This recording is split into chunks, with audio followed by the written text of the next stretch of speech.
Mark Watney stared out at the desolate Martian landscape. Red dust stretched as far as the eye could see.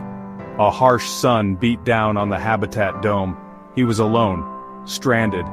His heart ached for his family, millions of kilometers away on Earth. Would he ever see them again? Mark thought about his wife's smile, the sound of his children's laughter. Memories once so vivid now seemed like faded photographs. He clung to them desperately.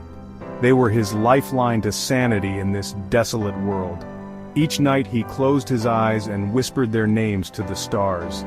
He knew the truth, though. The chances of rescue were slim to none. Earth felt a lifetime away. His only companions were the hum of machinery and the ghosts of his memories. Yet, a sliver of hope remained, fueled by the belief in human ingenuity and the possibility of a future reunion.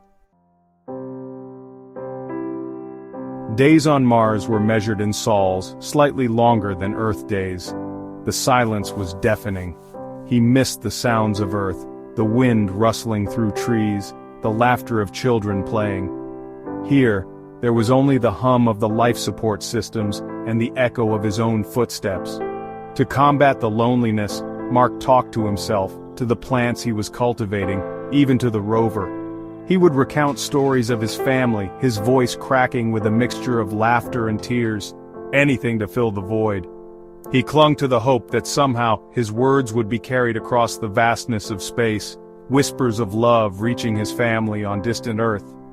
Sometimes he would imagine their voices, their faces, as if they were right there beside him. He rationed out his remaining family photos, savoring each one, each image a precious reminder of the life he left behind. Every night, he whispered goodnight to them, his words swallowed by the Martian silence. Survival became his sole purpose. Each sol was a meticulous dance of checking life support systems, stretching his limited food supplies and conducting experiments. He had to be resourceful, inventive, a one-man colony battling against the odds. The habitat, his only sanctuary, was a testament to human ingenuity. Solar panels gleamed under the Martian sun, providing precious energy. He meticulously monitored oxygen and water levels, each drop a lifeline. The success of his potato farm was crucial. It wasn't just about sustenance, it was a symbol of his will to live. The rover, his trusty companion, became an extension of himself. He'd christened it Spirit. Every expedition outside the habitat, every exploration of the desolate landscape was a gamble, a reminder of his isolation. But Mark refused to surrender to despair. He would survive. He had to, for his family, for himself. Mark had always been a problem solver, a trait that served him well in his current predicament. He was a botanist by training, but on Mars, he had to become a jack-of-all-trades, engineer, mechanic, and even a bit of a Martian farmer.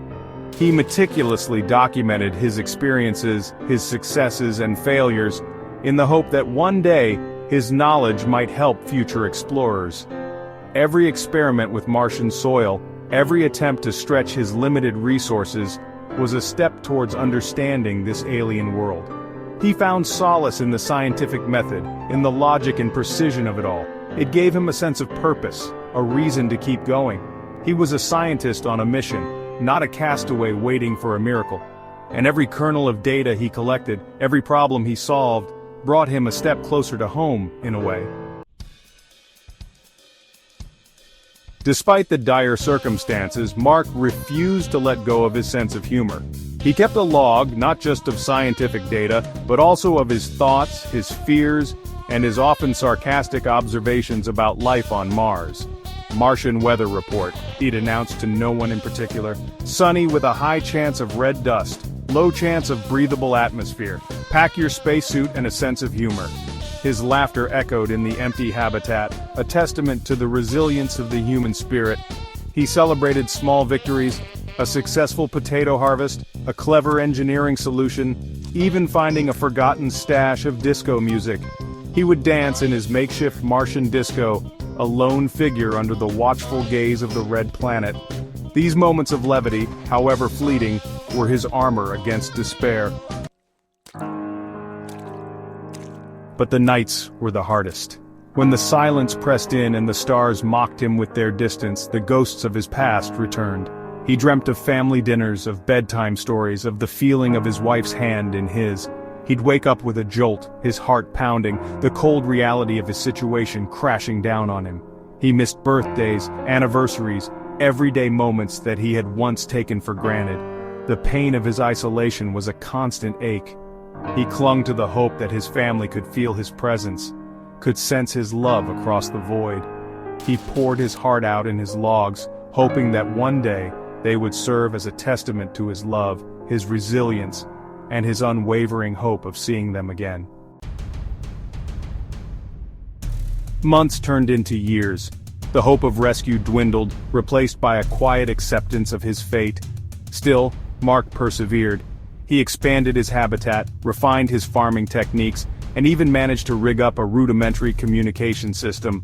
Then, one day, a faint signal, a flicker of hope on the horizon, a message from Earth, confirming they were aware of his survival and working on a rescue plan. The news sent a jolt of energy through him. He wasn't forgotten. They were coming for him. He threw himself into preparing for the arrival of the rescue mission. He had to be ready. Years of meticulous planning, scientific ingenuity, and sheer willpower had led to this moment. He was going home. But the rescue mission never came. Technical difficulties, unforeseen complications, the vast distance, the reasons blurred into a cacophony of despair. The silence from Earth was deafening. He was alone again, his hopes dashed against the unforgiving reality of space. Despondency threatened to consume him. The red dust seemed to mock his dreams, his isolation more profound than ever. He had stared death in the face and survived, only to be defeated by hope itself. Yet even in his darkest hour, a flicker of defiance remained. He had survived this long, he would not give up now. He would continue to live, to explore, to document, to leave his mark on this alien world. Years later, long after Mark Watney had accepted his fate, a probe from Earth landed near his makeshift Martian home. It carried a message, a tribute to his resilience, his humor, and his indomitable spirit. His story had become a beacon of hope, a testament to the power of human ingenuity and the enduring strength of the human spirit. He was hailed as a pioneer, a hero, his name forever etched in the annals of space exploration. Though he remained on Mars, his spirit soared across the cosmos, a reminder that even in the face of insurmountable odds, hope, humor, and the unyielding will to survive can thrive. And somewhere in the vast expanse of space, a lone figure stood on a red planet, gazing up at the stars, a faint smile playing on his lips. He was alone, yes, but never forgotten. He was the Martian, and this was his home now.